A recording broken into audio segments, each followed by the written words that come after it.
Hello, and how are you doing today? I'm well. How are you? Good. You just got back from a trip, right? I did. We just got back from Fort Morgan, Alabama. Okay. It was a lot of fun. I just seen a lot of beach, and so I got really jealous. Yes.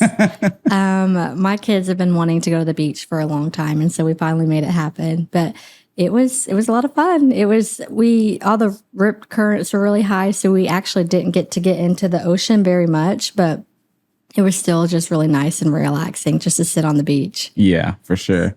Well, before we get too far, can you tell the people your name and what you do? Yes, my name is Michelle Wannemacher, and I am a photographer. I have many hats, but I'm a photographer. I am a professor. I'm a pastor's wife and a mom, and everything else. It comes with it. Yeah. Okay, I wanted to start this off with something fun. And if you don't have anything, that's completely fine. Obviously, don't share names, but let's start with some horror stories that come with photography. Oh, goodness. I'm sure I have. I've been doing it for a while, so I have to think of a specific one, but I've had a few just clients that can be difficult to work with. Mm-hmm. But all of my clients really are amazing, so I don't want any of them to think that I'm talking about them. But no, there's been a couple that have been just difficult. I do a lot of weddings, so I have had a lot of dreams of horror stories. I will have a nightmare that I missed the ceremony, but that's actually never happened to me. But I'll have to think of an actual specific story. Yeah, I was thinking about either Bridezillas. Oh yeah. Or it could even be I know a photographer who got all the way to a shoot with a Nikon camera and didn't have a card for it. And those cards you cannot buy.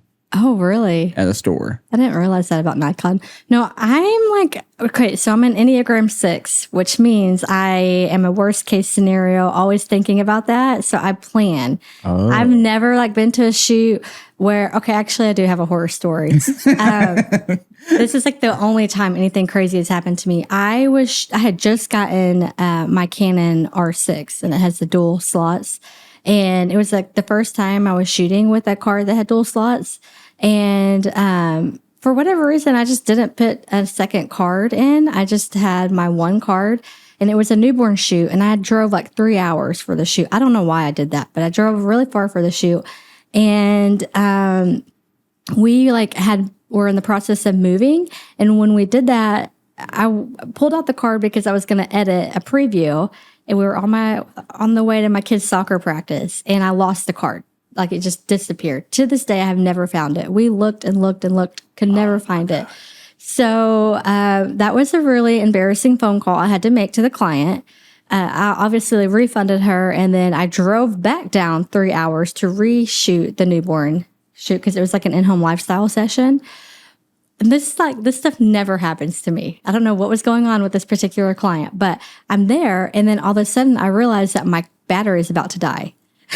And I did not bring a backup battery. What? And I was just praying. I was Lord, you've got to get me through this shoot because I cannot imagine what I would have to tell her. I didn't have my my battery charger or anything, but I made it through the shoot without my camera dying.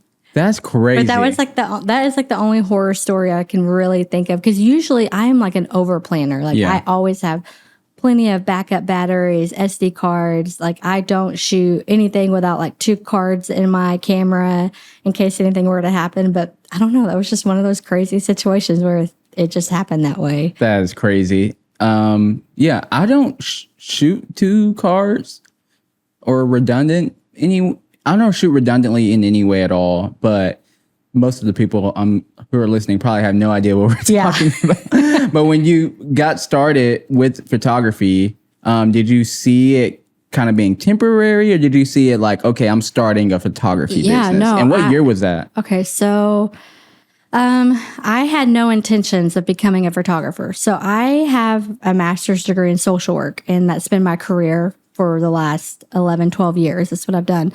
But when I had my son in 2015, that was back when brand repping for small shops was really big. Mm-hmm. And I was taking pictures of him on my phone, and small shops were sending me clothes for free. And so I started doing that a lot on my phone, and I was getting like kind of good at it. And so I decided to like buy. My husband bought me for my first Mother's Day a Canon T3 Rebel. Okay. So, oh my gosh, yeah. that's the camera that sits in the closet of every soccer mom. Yes. All around the world. But I was determined to learn photography, and I just basically taught myself through YouTube. You know, all the ways that we learn these days. But I remember I was talking to a local photographer who was my photographer at the time, and I was telling her, I am not doing this. Like, I'm not trying to be a photographer. I just want to take good pictures of my son. And she was like, oh, okay. And then it just kind of snowballed from there. I started taking pictures of family, and then other people would message me on Facebook and be like, hey, can you take our pictures? And so it took a long time for me to actually like go into it full time. I actually ended up leaving my social work job and doing it full time. And that was amazing. And then somehow wound up back into social work, but I'm doing both now. But yeah, that's kind of like what led me down that path. But I never intended to be a photographer, and here I am. I have a full-on business and everything. What year did you, I guess, officially take on your first client? Like 2019. I was probably doing it really in 2018, but 2019 is when it was a full-on business at that point. Okay. You know, just doing things like the right way and everything. But I was like taking pictures for people, and but yeah, it was about 2018, 2019, somewhere around there. Okay. And how did you transition from going from, hey, I'm just, you know, your family photographer to I have a business? Yeah. Well, I think when people started wanting to pay me, that's when I was like, okay, well, I need to, if I'm going to make money from this, I want to do it the right way and set up, you know, I ended up setting up like my LLC and paying taxes, which is not fun at all when you're a small business. Yes. But it was when people started like, you know, inquiring with me a lot and wanting to book me. It was like, I needed to do that. So that's kind of how I transitioned from just being like doing it for fun on the side to, okay, I'm going to actually have a business now, which was really scary, but it worked out. So, and there's the crazy thing with like photography is that there is no playbook. Like nobody teaches you how to do all of this. Especially like with the business side of it, I had to learn, and that was really hard, to do. Cause I would like, you know, ask questions about like the tax part of it, and I would get one answer from somebody and then a completely different answer from another person. And there's no like handbook that says this is how you become a photographer in this business. So, but you know, just through asking all the questions, I've eventually got there. Yeah. Can you talk through that a little bit about what you found to be what you know now the right way to go about with like your type of business with taxes and things? Yeah. So I think the most important thing that you can do is finding a CPA that knows what they're doing and knows what they're talking about to guide you through it. So me and my husband found a company, and they've been amazing. And I don't do anything. They just bill me for all the stuff that they do for me. But I trust them, and I know that they're doing things the right way, and I'm not going to have to worry, because I have heard horror stories from other photographers that they weren't doing their taxes the right way, and they got audited and had to pay a lot of money back to the government. And you know, as a small business, I'm not making when I was starting out, wasn't making very much money. And that was terrifying to me. So I wanted to make sure that I was doing it the right way. But finding somebody, a CPA that knows what they're doing, they can guide you through everything that you need to do. And like the people that I use, they set up my LLC for me. They did everything. So it was pretty easy. And it does cost a little bit of money, but for me, it's money well spent, because you know, you're not going to have to, you know, worry about it on the back end of it with, you know, an audit and fines and all of that crazy stuff. So, yeah, that's awesome. Yeah. Okay. So you set up the LLC. You're on. Yes. A legit business, which is still kind of scary, because I'm like, I have things that I have to do to keep it up, and but it's exciting. It's fun. And you started with what type of shoot? So I like as far as photography, yes, I started doing mainly seniors, like senior portraits. Okay. And how I really kind of got going was I was doing a lot. My cousin, Her name is Shelby. Shout out Shelby. She was in high school at the time when I started doing photography, and she's a real pretty, still a gorgeous girl. And I would just take her pictures all the time. And then like seniors would reach out to me because they saw her pictures. And then I started doing like a senior rep program.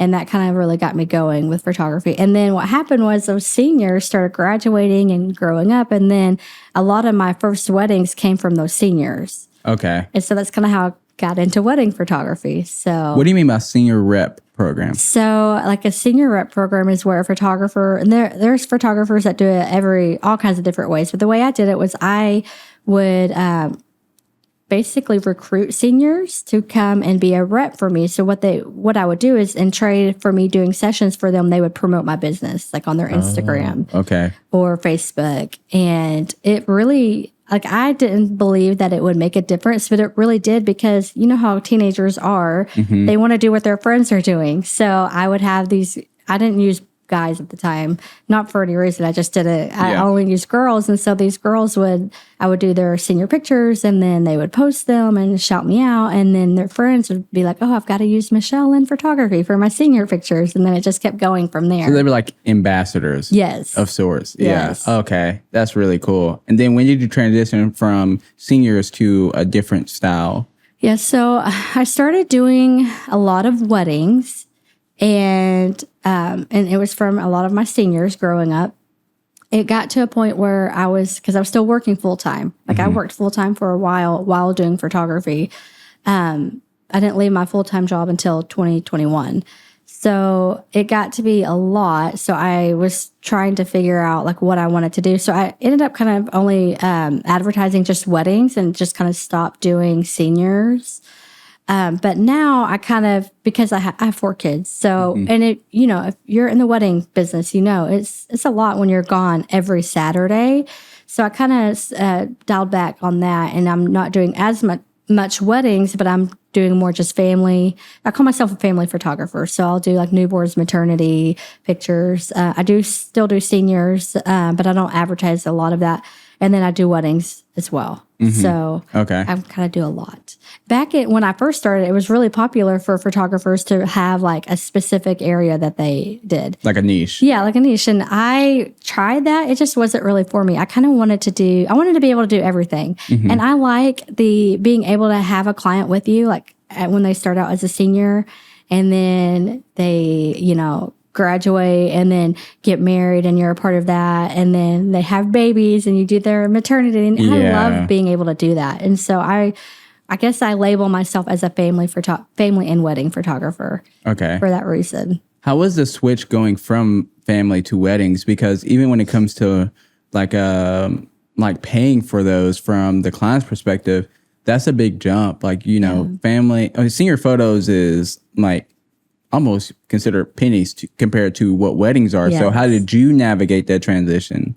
That's a really good question. Really, because when I first started out, my prices were pretty low. As most photographers, they start out really low, and then as they grow, they up their prices. At times, it can be like challenging, because you have some clients that you really love, but you're out of their price range. And that like stings. Even though the reason why is because you're just out of their price range, it's still hard. But I do still have those clients that have stuck with me from the very beginning. And as my prices have changed, they just come with me still. Okay. But for me, the best thing that I've learned to do is I'm just very transparent about my prices. So I know like some photographers don't like to list their prices on their website, but I've never gone that route. I've just they're on my website. You can go. That way they're not surprised. Mm-hmm. So if I have a current client that maybe I did their senior pictures and they want to use me for their wedding, they can easily just go on my website and see what my prices are. And if I'm out of their range, they don't have to go through that awkward talk where, what are your wedding packages? And then they have to tell me, I can't afford you. Because that's always hard and awkward, especially with clients. You develop relationships with them. Like I'm friends with all of my clients. Yes. Like on Facebook, I keep up with them. Even if like maybe they were my clients at one time, but they've moved on to a different photographer. I'm still friends with them, and I still chat with them and talk with them, because you just develop those relationships. But I just try to be really transparent about my prices, and I think that has seemed to help. How did you figure out your pricing? Oh, that's a good question, because that's hard. In the beginning, honestly, what I did was I just looked at other photographers in our area and kind of went off of their prices.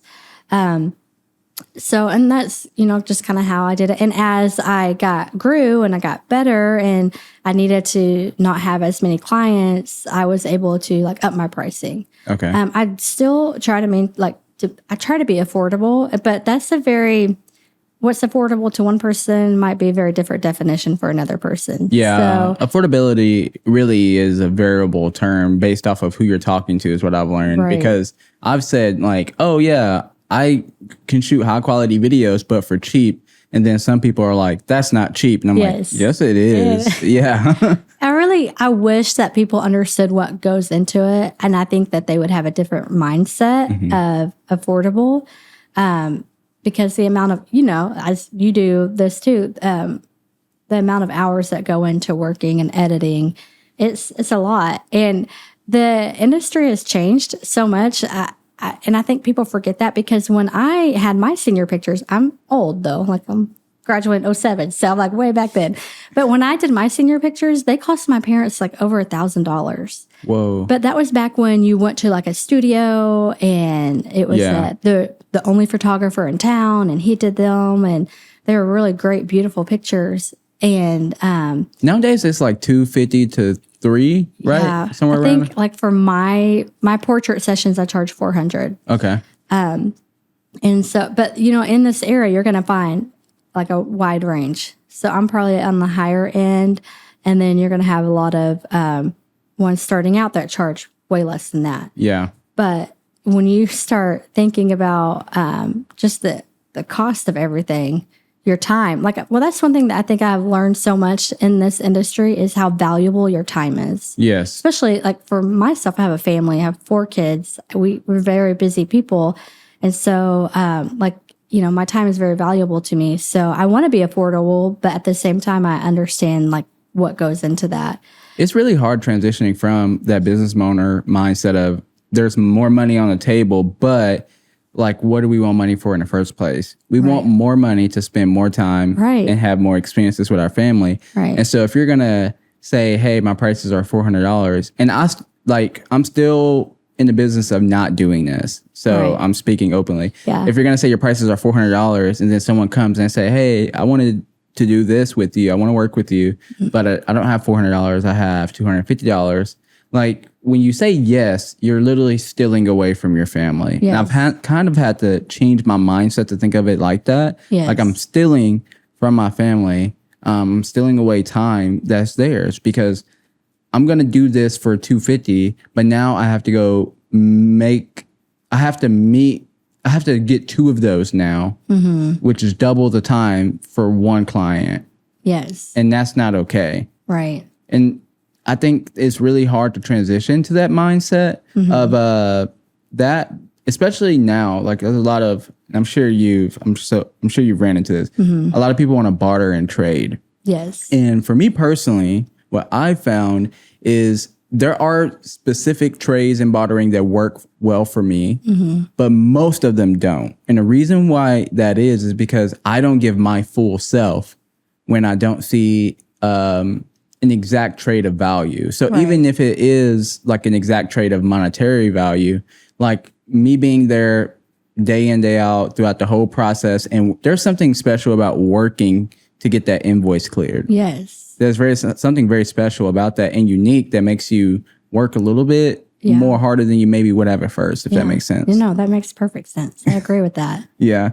So you went from I am only doing senior photos to now I am doing weddings. And you jumped straight from that to there. There was no family photos in between there. It was a build up. I would do everything. I didn't do newborns for a long time because that's a very different type of photography that I was a little scared of. But I did seniors, families, couples mainly. Have you seen those videos of what some photographers do to newborns to put them to sleep? Oh, it's crazy. They do some interesting. So my newborn photography is a little bit different as in I keep my babies in a wrap the whole time. So I don't take them out. But I've seen, because my friend Whitney, Yellow Rose Photography. Shout out to her. She's amazing. She's one of the best newborn photographers in this area for sure. But she did my daughter's newborn pictures, and she was doing some crazy stuff. And I'm like, what is going on? But it's like these little tricks that they do to get them to sleep. Yeah. It's really interesting and neat. But that takes, and that's a whole nother thing that goes into it. Like Whitney, I know, like had to go and mentor with somebody, and that cost her a lot of, money just to get that specialized training. So there's always things like that is always going into photography that people may not realize. Like knowledge is very valuable. Yes. Yeah. You have to like reprogram your brain to understand what value is. Yes. And I think this is with any skill set. Like for instance, for me, I went to school, but I dropped out because I had already acquired the like skill set to do video, photo. But because I had just naturally learned, I don't think about any of that stuff. Even though I did do it, I just think, oh, like you need a video for your website. That's literally going to take me like 30 minutes to edit probably. And it's probably going to take me about half a day to shoot. Yeah. Like how in my head, I didn't have to say, man, I know industry says I should charge you $1,500 for this, but I don't really feel like that's okay. Just because you've gotten so good at it to where it is easy. But then I have to remind myself, the only reason why I can get it edited in 30 minutes, the only reason why I can shoot it in half a day is because I've done it for so long. Right. People who are doing this who haven't done it for so long, it would take them much longer. Yes. And they can go work with those people. Yes. Yeah. They can go work with those people and get it done over a longer period of time. But if you work with me, you're going to get it done right. Right. And we're going to have fun on a shoot. It's not necessarily going to be focused around just camera shot in your face the whole time, you know, which can be hard to train. I'm still training my brain. I'm very young. I'm training my brain to think that way. Yes. But especially coming in, I'm imagining transitioning from I'm working a full-time job, I'm working a part-time job. Now I'm having to go shoot, in the afternoon or on the weekends. That all that can be very difficult to try to figure out. Right. Whenever you were starting out. Yes. Yeah. And it happened for me pretty fast. So yeah. When I started out, it was not a lot of like clients, but like it was like when I took off. And that was really hard to manage. And that's when my prices increased, was because I couldn't, there was no way there was not enough hours in the day. And there still isn't. I'm just like, there's not enough hours in the day to do everything that I want to do. So, but yeah, time is very valuable, like you said, and knowledge. And that's like one thing that I feel like, because I've done it for a while now, I've shot, I need to add this up because somebody asked me the other day how many weddings I've shot total. But it's a lot. I have shot a lot of weddings. And so... like ballpark, what number do you think? Okay, I've got well over 100. Really? Yes, I've shot a lot of weddings. Let's see. It's over 100, probably close to 200 weddings. Oh my goodness. So if you think about that, like that, and every wedding is different, but they're all the same. And so I can go to a wedding and I know like how to navigate that wedding. I know like how we're going to get the best pictures out of the day. And so to me, that knowledge is very valuable, because if you had somebody that didn't have as much experience, it could go a whole totally different way for you and for your day. So, but when it comes to weddings, because I feel like the theme for many photographers, and I will even say specifically like women photographers, because I don't really know. I feel like men photographers who are wedding photographers, videographers, stick with it for a very long time. Yeah. But I see a lot of women phase out of it eventually and say, hey, I don't do weddings anymore. I hear that a lot. Yes. And the reason why I'm curious about that is because I do understand how much work goes into it. But also when you're talking about like items on the invoice, those are the biggest ones. And so phasing down maybe makes sense, but completely stopping, I have a hard time. Like, well, what else are you going to do that's that big of an invoice for a wedding? Other than a wedding, what are your thoughts about that? Yeah, I think when you're like young, I feel like it's a young person's game. I really do. Because before you have like a family, like spending every Saturday with another family is fine. Like it's fun, it's exciting. But then once I do see what you're saying with like women that have done it a while phasing out. But I really think it's because of the time that it takes. Like every Saturday that you're doing it, like my kids are 8, 6, 5, and 1. So they're like getting to that age where they're into sports, and all kids' sports are on Saturdays. I had to miss so many games, and that was really hard for me. I think just things like that just kind of are why some women kind of phase out of it. I don't think it's because, yes, it does bring in a lot of income and it's very nice, but is that worth missing out on so much?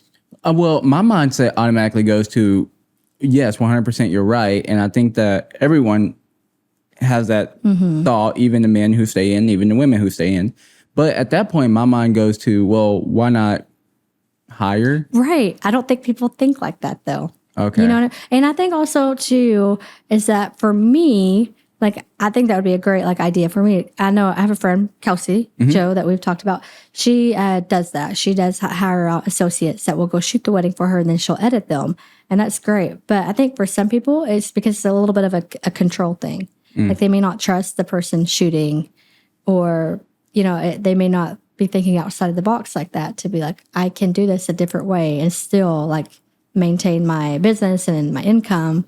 Yeah. So, well, I mean, I think even from a standpoint of thinking about it like this, so you either accept the wedding or you don't, period. Right. So let's say you don't accept the wedding, you make zero revenue from that at all, period. And maybe even, like you said, when people hire someone for their wedding, typically, like, it's not just that one time. A lot of times it can turn into, oh, now that they're married and they have kids, now they need photos. Or, hey, they have, can you make this graduation video? Whatever it is. There's so many other opportunities it turns into. So it's not just one price tag that you're looking at when you say no to the wedding. So instead of saying no, like, finding, everyone knows a person who's above them. They feel like who's further along than them in wedding photography, wedding videography.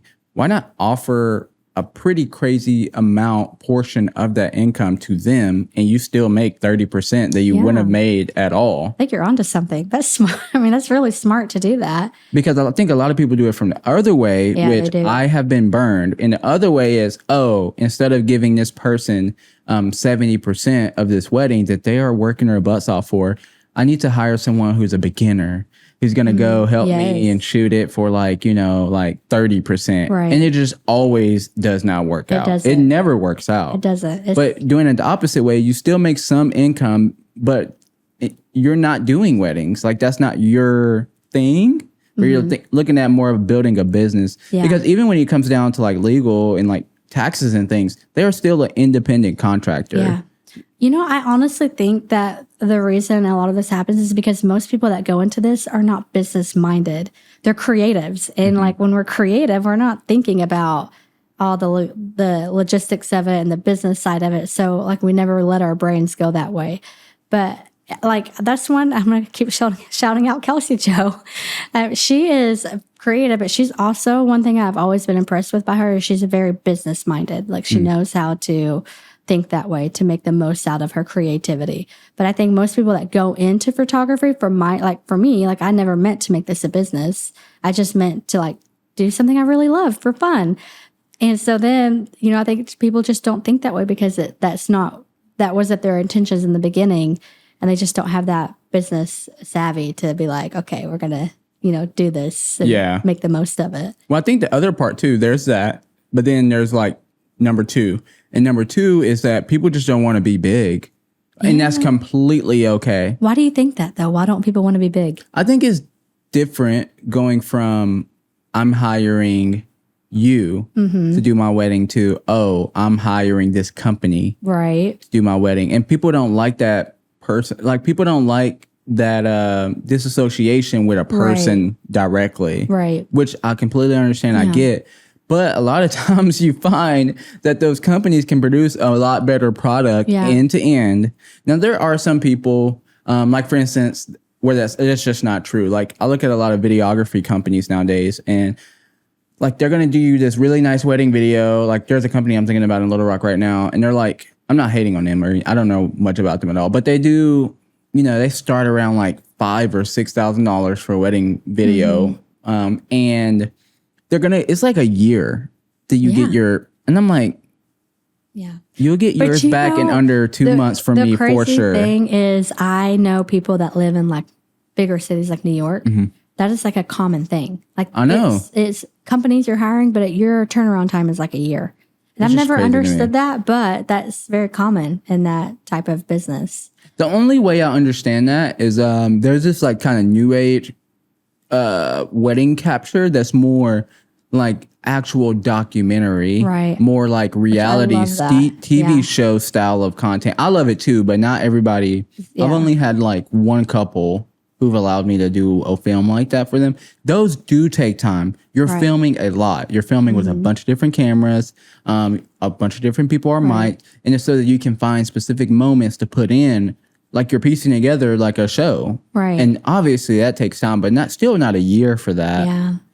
I don't know why, but I've thought about that too. These other big photographers too, that my turnaround time is longer, but mine's more of circumstances. Like I just don't have a lot of extra time, and I'm upfront with my clients about my turnaround time. But yeah, I think it's wild that people take a year to turn around their videos or their photos. So for you, when you switched from I'm not doing weddings anymore, what then became kind of your income? Oh no, driver? I'm still doing weddings. Okay, you just scaled down. I went from doing like 25 weddings to like a little like to 20, which is not really a scale down. Okay, so you're still a wedding photographer. But I will say what I did was I'm not So on my like during my deep in the seasons where I have a lot of weddings, I don't do as much like family portraits or senior, that like I scale down on that a lot. Okay. But I still have kind of scaled back a little bit on the weddings. Like I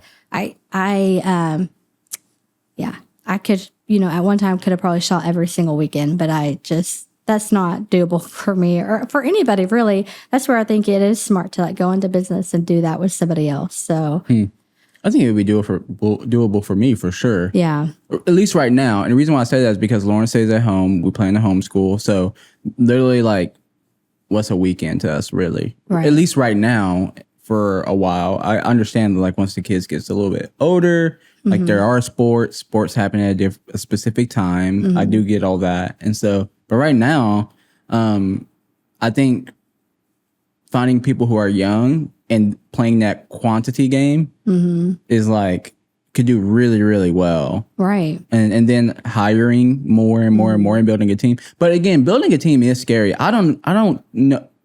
I don't want to have a big team. Yeah. I just don't. It's hard to trust people. You know, I think that is a scary part of it too is, and also like for me with my photography, my art, I feel like I'm very particular. I'm so particular about it that it's hard for me to trust somebody else. Yeah. To do it. I'm willing to let go of being a micromanager and being a perfectionist and trade for income because like I have bigger plans Right. for that to help more people. That's a good way to look at it. But my thing is more about, since I have had teams of people that haven't been big, it's more about the management. A lot of people, a lot of businesses just don't think about management. Right. Like whenever you hire someone, you have to have time to tell them what to do. Yes. Which I know it sounds so silly and so stupid, but it's true. Like really you have every day, you have someone who's going to come to you around 9 o'clock and say, what do I have to do for the day? Right. And you have to be able to have something for them to do. You have to explain it to them. Yes. And if it's something new, which if you're in a business similar to ours, it always is something new. You have to teach that to them. Right. No, you get up and you're like, okay, now I get to go do my responsibilities. And you're like, oh, it's 5 o'clock. Yeah. And that just happens a lot. And so I think one of the smartest things that I took from advice from other people, other creators, other business, Alex Hormozy is one of the people I listen to when it comes to business advice, is before you hire before you hire your first employee, hire a project manager or hire a manager. You need to hire someone to manage that person. And I'm not sure exactly what that role is again. I can't remember it. But hiring someone to manage the people, because if you don't want to do it, then don't hire them pretty much. No, I mean, that's true. When there's people, that's going to be more work for you in the long run. Yeah. Especially when it comes to editing photos. Yes. Like I'm thinking about having a photographer, photo editor edit your photos. It's, to a ball pen, exactly what you want that photo to look like. Yeah. And you've done it so many times that you'll just grab the keyboard with all your keyboard shortcuts and boom, boom, boom, boom, boom. And they're like, what did you just do? Right. Teaching someone that it takes a long time. But I think if you could do that, that would be just such a game changer for your business. Like 100%. Having somebody that could do that. But see, like when people hire me, I know that they're not hiring me. They're mostly hiring me for my editing. So I'm like, the person that I would hire out to do the editing for me would have to edit exactly like me. And the only person in this world that I feel like I could probably give my pictures to and know that they would do a close like edit of mine is the person that I taught photography to from like the very beginning. And it's one of my best friends from Missouri.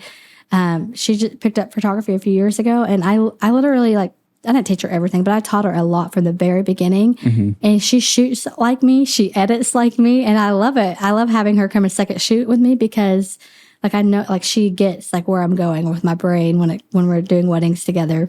How did you get her to that point?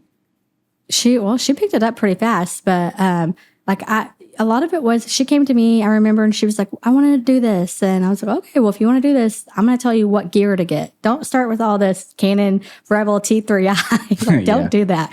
And I told her exactly what to get. And I mean, I just walked her through like the whole process. And it was probably about, I can't remember, maybe like 3 years ago that she picked it up. But now, I mean, she's like a legit photographer. She's really good. And I feel like her work is the most similar to mine, but it's because I taught her. Yes. So I feel like if you could hire on people, it takes a lot of work in the beginning. Mm-hmm. But like I know I could easily take her with me to a shoot and I would not have any doubts that she could produce the work that to me would be acceptable. But when it comes to the mannerisms, how did you get that to work? Like, right, like there's different things that we're talking about that only you would do and you know what those are. How did you get her to pick up on those? As far as like the shooting or the editing? Both. I don't know. I think it's just her just watching me. You know, and like she is different. She's not exactly like me. Like, you know, you could tell her a difference in our edits. But I think just her, like she one day just was visiting, like wasn't like for business or anything, just came to visit me and was just sitting and watching me edit. And she just like picked up on it and like started doing the things that I was doing. And you could like see it in her pictures, how much ours look alike. And, you know, obviously there's going to be some differences, but I think it's just like, just her really but she had nothing. It'd be different if like I'm friends with a lot of photographers and they're great, but I could teach them how I do something, but it's not going to look the same because they already have like a background in it. But since she was like fresh and brand new in it, it was like there was nothing for her to go off of to do something else, if that makes sense. So it kind of reminds me, this is kind of random, but I used to ride horses a lot. If you're from here, you know what this is. I was an Old Fort Days dandy. So the Old Fort Days rodeo had this like drill team where they would ride horses. And like a dream of mine, have you ever been to the Dolly Parton thing in Branson? Oh, no. Okay, if you haven't ever been there, it's like so cool. It's like this dinner and a show, but they have like these girls that ride horses. Okay. And they do all these tricks and really cool things. It was like my dream to do that. And I lived up in Springfield, which was only like 45 minutes from Branson. And I wanted to like apply for there, but they would never like let me apply because I already have experience riding horses. Oh. So they can't teach me their way of doing it. So it's kind of like the similar concept. Like if you have somebody that already is kind of dabbling in it and has already experience in it, it's going to be different than somebody that's like never had any, you know, and then you're teaching them. So I think it was the same with my friend. Like she had never like ever done photography. And so when I taught her, it was like her brain was just like clear and fresh. Yeah. And so that's why I think like she shoots the most like me and edits. Now my friends that shoot with me, like they're amazing photographers, but I can just tell a difference in how they shoot versus mine. So sometimes like I love, like they come and shoot with me for weddings and like I have to work a little bit harder on their photos when I'm editing them because it's harder for me to edit because they don't shoot like me. Yeah. Versus my other friend who shoots just like me. Like, I can edit her pictures so easy. Huh. That's very interesting. Yeah, I mean, it makes me think of, what were you about to say? Well, I was going to say, if you're going to do like a business like that, like in the beginning, it would be a lot of work because you would have to teach them a lot. But you could teach them the way you like to do things. Yes. And then in the long run, it would be a lot easier for you. That makes me think of like when you think about discipleship. Yeah. You don't necessarily go for the person who's the best public speaker. You're not trying to go and teach or like give this valuable information to only the person you think is qualified. What you're looking for are a couple of different things. You're looking for someone who's teachable. Right. You're looking for someone who has some drive to them, Right. some passion. And then the last thing is that you're looking for someone who, let me see, who is willing to understand. Right. And reason. Yeah. And be able to be themselves in their own way. And when you have those things, really teachability. Mm-hmm. And then, and consistency. That was the thing. And consistency, like, they can do anything. Exactly. Like, those are qualifications to teach anyone any skill set, or a lot of different skill sets, at least when it comes to, like, photo editing, holding a camera. Like, if you can get those things right, then, like, you're good. Like, those are the qualities that you're looking for when you hire someone. Right. And that's like with my friend, that's exactly. She had all of those qualities. She had no pride when it came to it. Like, she just really wanted to learn, and she was very teachable. So if I told her, like, oh, that doesn't look good, like, do it this way, it wouldn't offend her. She'd be like, okay, yeah, I'll do that. So I think that you're right on that. Like, it's those qualities when you're trying to teach someone that are important to develop them as, a person and a photographer. Yeah. Okay, so you went from shooting 25 weddings to shooting 20. Give or take. I don't know. It's like, and you're not a wedding photographer anymore, but we're just going to move forward. So what are you shooting nowadays? I still shoot weddings. I picked up newborn photography this past year. Okay. And I really kind of started doing that a lot. I haven't gotten into, so newborn photography is a whole nother ballgame. But I learned a few things, and I had a mentor that I had, and she was doing newborns, and I was like, I'm never doing newborns at all. Like, that was, I was never going to go that route. But I had a mentor that did them, and she taught me a few things, and I was like, okay, so it wasn't so bad. So I'm doing a lot of newborns, a lot of maternity still. I still do families. I do everything still, just probably not as much, but mostly I'm doing weddings, newborns, maternity are probably my three big ones. What's your favorite? I think I love weddings. Okay. Even though they're the hardest, work-wise, they're really hard. It's even hard physically on wedding days because, you're on your feet all day long. You're not eating. You're not drinking. And then the editing process. Somebody was asking me the other day how long it takes me to edit a wedding. And if I, sat down from start to finish, it probably would take me 48 hours. Jeez. Which, to me, it doesn't seem like that long. But, it takes a long time. But I just love... you can be creative. You have to think on your feet. I just really enjoy, and I love that you get to do there's just so many different aspects of the day, and I love bringing that picture together. So I love when I finish a gallery and I just go through and view it, because it's just when you see everything together, it's just so pretty, and I love it. Yes. And what do you say, even kind of on a personal side, hearing people commit and make a commitment over and over and over again, that only makes you feel more excited about your own marriage? Yeah. Oh, yeah. It's definitely, I cry at weddings still. Yeah.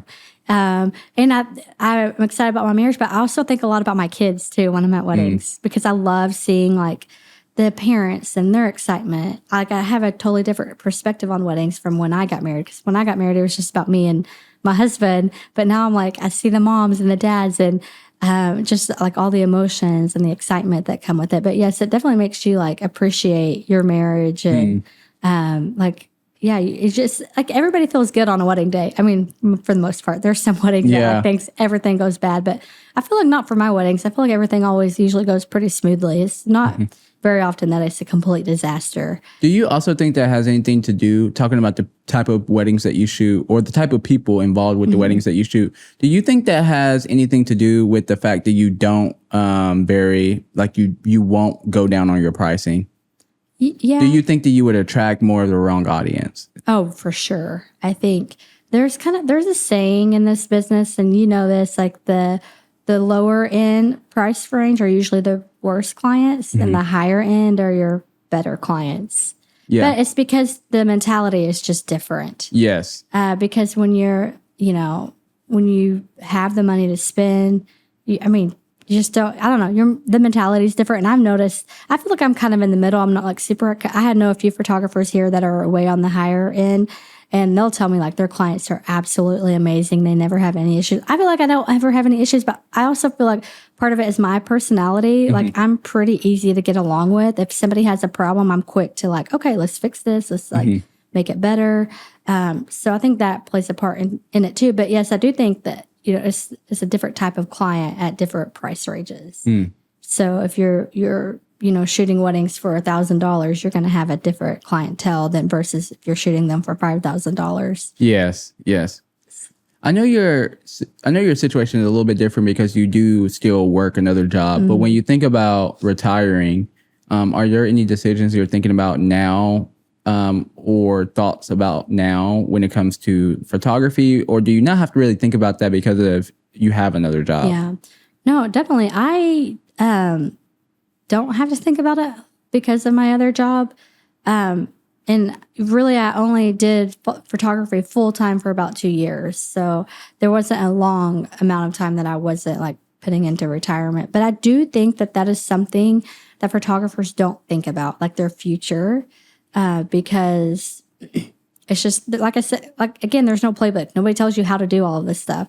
So unless you have people in your life that are telling you, okay, you need to take your money and invest it in these things or into a retirement plan, you're just not doing that. And although there is money that you can make in photography, when you really go down and look at it, there's not a lot of money at what people are charging in this area. Yeah. After you're paying your taxes, if you're, you know, giving to any organization, if you're in this economy paying for your family to live, and then if you happen to put anything into like a retirement, there's absolutely nothing left. That's the reality of it. Some people, I think, have this idea that because I charge $400 for a session that I just recoup all that and I just take, but that it doesn't, like after you know, do the breakdown, there's not very much left. Yeah. Taxes are crazy. They take everything. So, yeah. But yeah, so like I do think that's why maybe like going back to photographers that kind of phase out of it. I think sometimes they phase out of it because of that. Like they're trying to plan for their future a little bit better. And I also, like somebody asked me the other day why I went back into the social work field and doing what I do. For me, I love photography and I love doing it right now, but I can't imagine myself doing it at 50 years old. Yeah. Like, I'm like, I don't think I'm going to want to do it when I'm 50. Not saying that you can't. I've seen some really cool, like, videographers that are well above 50 that are doing it, and they're doing a great job at it. But it's just not for me. It wasn't something I could imagine doing at that age. So I decided to take the opportunity that I had, because that's something I could see myself doing for the rest of my life versus, you know, I don't know how much longer I'll do photography. I plan to do it for a long time, but you know, maybe in 10 years, I'm going to be like, I'm close to 50, so I'm going to, you know, retire from this. So. Yeah, that's very smart. Yeah, I think you're right. A lot of people don't think about it. For me, it was one of the first things I thought about. And like, it's still one of the things I think about now. I'm like, okay, here's where I am now. How can I get to a place to where before retirement, I'm comfortable with the fact that I can retire? Right. And that's so, like, that's a daunting thought to think about. There are a bunch of different routes that you can take financially, a bunch of different, you know, taking a little bit of money out of your checks and things, but getting a solid foundation for a business plan and going from there is number one. It really is. And I think also there's, when you're young, and this is, I'm speaking to myself and other people who are similar to me. Right. When you're young, you can't chase all the rabbits, which can be very difficult, right? Because now, like, I know what I'm supposed to be doing now, but when you do photos and videos and you talk to people in the industry who do it, you see another door that is like a cash cow. You're like, wait, you charge how much for that? And you spent how much time to do it? Why am I not doing that? And you go do that and it doesn't work, but it's mainly because, I mean, it could be a bunch of different reasons, but it's just also because that's not what you're supposed to be doing. You were doing a thing that makes, like, that gives people the most value. The only reason why you stopped doing that and went over and tried this other thing is because of monetary value, making more money. And so I think there's something said to be content about where you're going. Right, absolutely. And not okay with where you're at. Right. And that's completely okay, if that makes sense. Yeah, no, that makes sense. But having that contentment of, I'm not okay with where I am now, but that's okay because I know where I'm going if I continue to be consistent with what I'm doing. Right. And having that foundation is, I mean, that is literally valuable monetarily valuable. Yeah, and I think that it's really important. And I think young photographers or videographers need to hear that. I think sometimes they get into it and they don't have any kind of plan. But you really need like a good plan so that you can have like a solid foundation. Otherwise, you're going to be, 10 years down the road and be like, what did I do for 10 years? Yeah, yeah. And I'm speaking honestly as to where I am now. I'm young and I'm still figuring this all out too. And I really didn't have anybody. Yeah. Well, and people, I think another thing in this industry, people aren't forthcoming with information. Yeah. So you have to kind of like really dig and try to figure it out. For whatever reason, people don't want to share it, which I get to a point. But at the same time, I'm like, we should be helping other young photographers and videographers because we're not going to want to do it when we're 80 years old. Now, I say that, but like, the industry, I feel like is always changing. Yeah. When I talked about when I got my senior pictures, it was a way different type of photography. Who knows what it's going to look like, 20 years from now. Yes. It could be that we're still doing it. And it's normal for people that are 50, 60, 70 years old to be wedding photographers. You don't know. And I think that will trickle in, right? Because like, think about it. You see those people who are at jobs now who are well past the age that they should be working that job, whether it's at McDonald's or you see like a custodian person and you're like, you shouldn't be doing this. Like physically, I feel bad for you. And I just think we haven't been, like it's coming in the photo video scene. I just think it hasn't had time to mature yet. I think there will be photographers who are like 70 plus years old doing a wedding and you're like, why? I'm so sorry that not even why, because I get it from a standpoint of, well, they didn't plan for life, so they can't retire. So they have nothing if they stop. And that makes me really sad. And so hopefully we can bring value and some type of information to those people before they turn 70 and figure this all out. I'm still figuring it out. Yeah. And like, that's why I hope to have some different people who are CPAs, who are like there's a business downtown who does helps entrepreneurs launch their business and do business plans and all those different things. All that stuff is going to be valuable conversations for me. Right. And obviously it's going to be valuable for other people. Right. So sharing that information. And I do agree also, you said people don't want to share it in the industry. I think they do want to share it, but they put it behind a paywall. Right. Yes, it goes into buy my course. Yeah. And you're like, I'll tell you everything you want to know if you pay this amount of money. And they're like, okay. Or they want to do coaching, or they want to do, what do you call it? Where you get paid for time. Right. I cannot think about what it's called, but they want to do those different things, which a lot of people have told me I should do. Yeah. And I just feel yucky about it just because, one, I'm still figuring it out. I feel like you're a pro, though. Thank you. I'm still figuring it out. And then two, I just feel like I want to be able to make money somewhere else to help the people who are asking me those questions get that information for free from me. Right. I think it is interesting. And I understand it because we talked about knowledge is very valuable. And so people shouldn't just give away their knowledge for free. Consulting. That's what I was thinking of. Consulting. Yeah. But when you think about like how any trade, a lot of times people would take apprentices under them and teach them the trade. But that's just not something that's really it's kind of looked down upon in our industry. It's like, no, you got to charge for that knowledge. But hey, you can do whatever you want, whatever you feel comfortable, whatever you feel like you're supposed to do. I think that's okay. So, but yeah, I feel like you have the knowledge. If you wanted to, you could teach people. Yeah. But I get what you're saying. Yeah. Like, you feel like uncomfortable with that. I've actually had a lot of people tell me the same thing. There's a time, still to this day, a lot of photographers reach out to me wanting me to like mentor them. And I just I've thought about it, and I was really close to like doing a mentorship program, but I don't know. I never had peace about it. Yeah. I was like, I don't think and maybe it could be the timing, to be honest, too. There's a lot of other like plans that I would love to do, like big scale business plans that I would love to do someday. And those seasons, when I get to those, make a lot more sense to do some type of paid mentorship, some type of paid consulting. It makes a lot more sense then.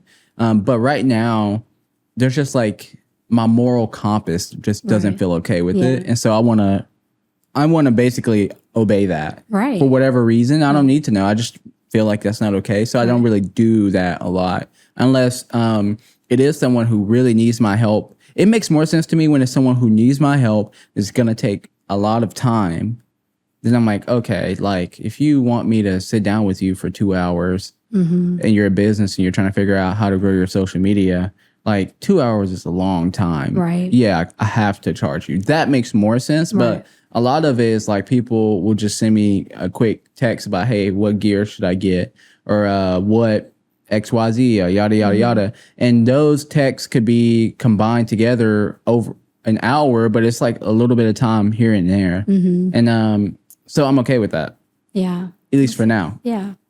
So I had a question for you. What do you think about AI in our industry and what it's going to look like in the future? I mean, right now, for people who don't know, this entire podcast is produced through AI. Oh, really? Pretty much. That's so cool. So here's what happens. There's 3 cameras. There's audio. I sync it all in post.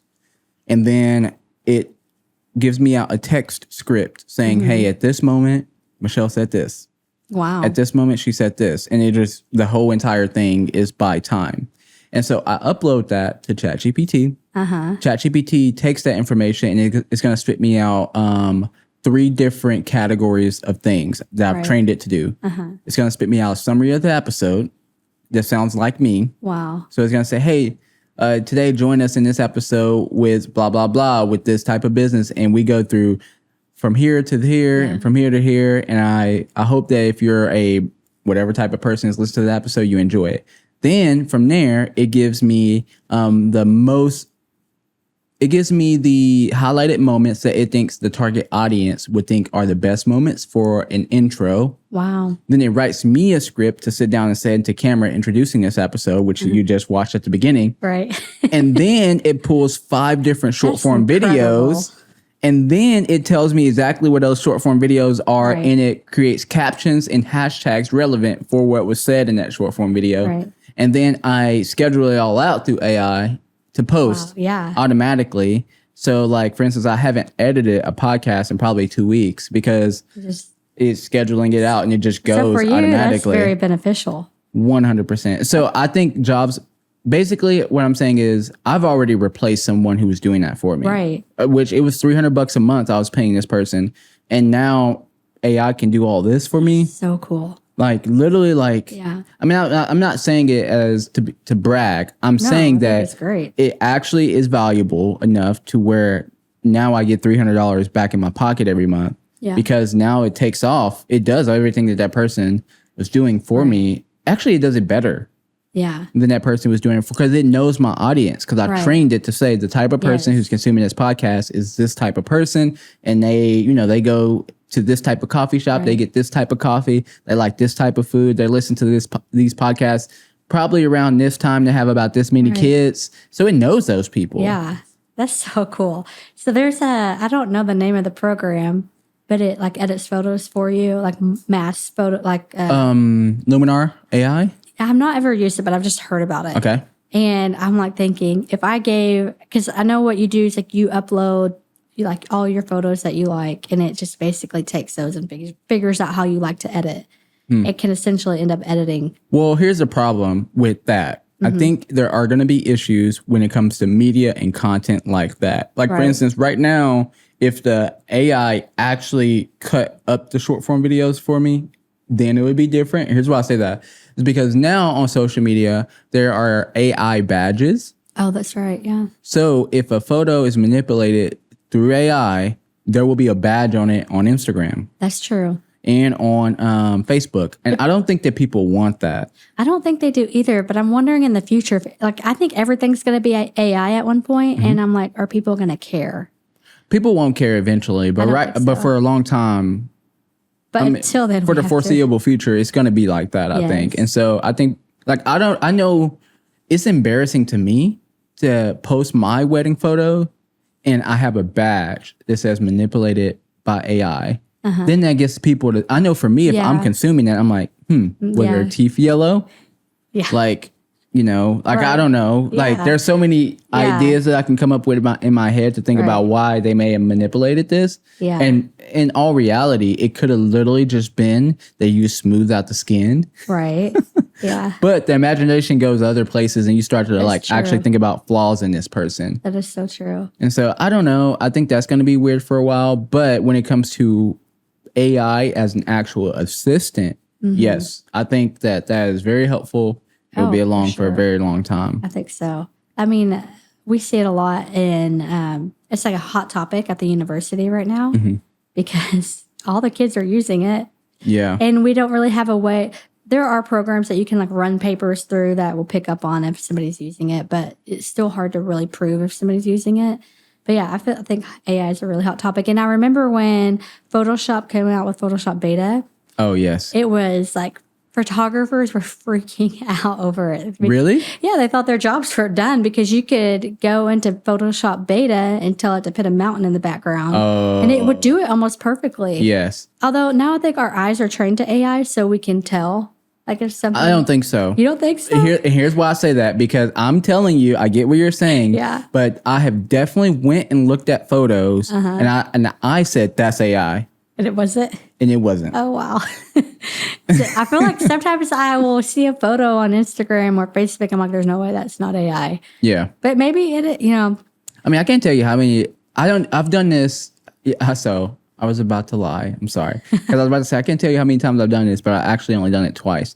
Replace Asher, my son's face from another photo to another photo using Photoshop Beta. I've done it twice. But in those photos, people can tell. Oh, yeah. You know, people can't tell. Yeah. People are picking up more and are looking at it with celebrities. Right. Like I know the Queen of England and her family. Did you see that photo that went viral? Oh, yeah. About the princess? Yes. Yeah. It was like a family photo, but they were like, this is definitely Photoshop because they picked up on it. They picked up everything and they're like, look at this, look at this, look at this. But also like, when would they have had time to do this because of this, and this? They were just that.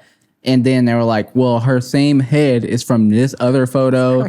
Her leg is from this other. Yeah. And I'm like, well, the only reason why people are picking those apart are because of that person's status. Right. But when it comes to like, I don't know, I'm just throwing a random name, Catherine's family photos, I don't think people care. No. But they are going to care when they see the badge. That is true. I do a lot, to photos that people would never know because a lot of head swapping, you know how it goes. Oh, yeah. Yeah. Or, fixing things. They're building that into the iPhone now. They just announced it on the update. Yeah. So in the update now, you can go to your phone. This is in your camera app.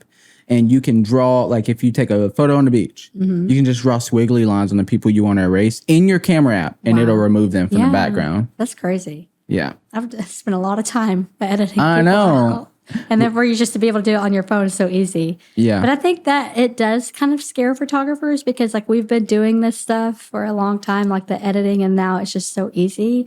But I don't think it should be scary. I think like it's a good thing in the long run. But well, I think AI takes for it to be good, which we just kind of talked about a few ways why we think when someone does it and it's not good. We talked about what you can recognize, but knowing how to work with it and use it to where it is unnoticeable. Right. That takes talent. It does. And so I think that those people are going to become the elitists, the people who are jumping on it now, who are learning. Right. Oh, it replaced the sky in the background, but I really don't like the way that it wrapped the edge of the person around their head. So maybe let me try this command. Oh, that fixed it. Those people absolutely are going to be the people who like don't get left behind. The people who are like, oh, I don't want to touch it. Right. Like, I don't think that's going to work. No. Because if it's built into our phones now, right, like into the photo app natively, and like the people you're selling the photos to are already doing it, you need to be doing it. Right. Like, or some sort of it,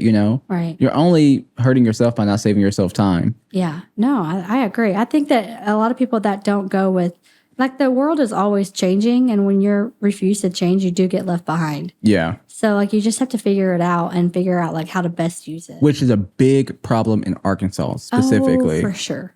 I mean, yeah. 100%. Yeah. Change is hard, and then we're still, I feel like, behind on a lot of things, and it's hard for people to like just be open-minded. Yeah. To see how things can be beneficial if you change. Well, and here's the thing that I hope, and I'll actually kind of wrap it up with this. This is what I hope.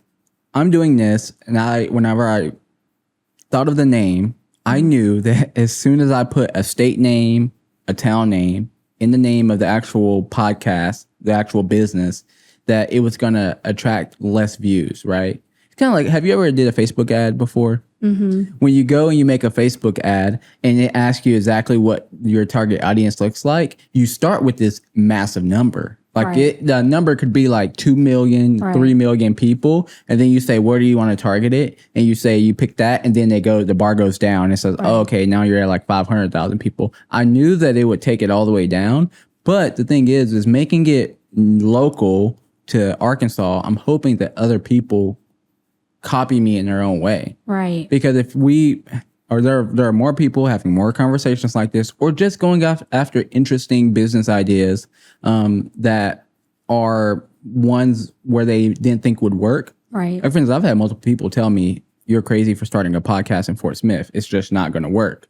But people who hear those same types of ideas and thoughts about their business, if they go and start those things, like together we're all going to grow and rise to eventually to where hopefully in 10 years, we're not going to be able to say Arkansas is still crazy behind. Right. Maybe we'll say, yeah, I mean, we're not Dallas, but we're definitely like holding our own weight. Yeah, we're moving on up. Yeah. Because right now we're not holding our own weight. No. And it's hard for people. Yeah, it's just hard. Right. No, I think that's awesome. And I think that's what this town and this state really needs. So yeah.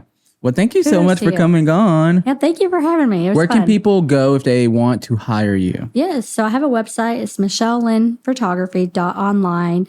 Most people find me on Instagram at Michelle Lynn Photography. Just type it in and you'll see me pop up. And then I'm on Facebook too. Awesome. So, thank you again. Thank you.